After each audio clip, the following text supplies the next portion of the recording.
A float-type carburetor uses a venturi, a narrower section, to draw fuel from the float bowl into the engine. Ice can form in this carburetor throat, where reduced pressure and fuel vaporization cause a sharp temperature drop. The buildup of ice reduces power because it restricts the flow of the fuel-air mixture. This uncommanded reduction in power is the first indication of carb icing, though as it gets worse it may be followed by engine roughness.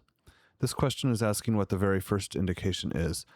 With a fixed pitch prop, it will be a loss of RPM, answer A. In a plane with a constant speed prop, the RPM will stay constant, but the manifold pressure will drop. Either way, it's a loss of power. This can happen gradually.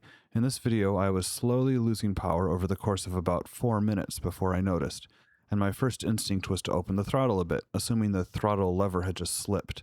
In fact, the other pilot with me suggested checking the throttle friction lock.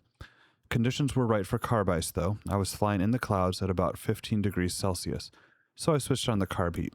Carb heat changes the source of air to the carburetor to an unfiltered intake that is heated by the engine. The warmer, less dense air causes a loss of power, in addition to the power I already lost from the icing. Leaving it fully on, though, quickly led to a recovery of full power, plus a bit since I had advanced the throttle a bit.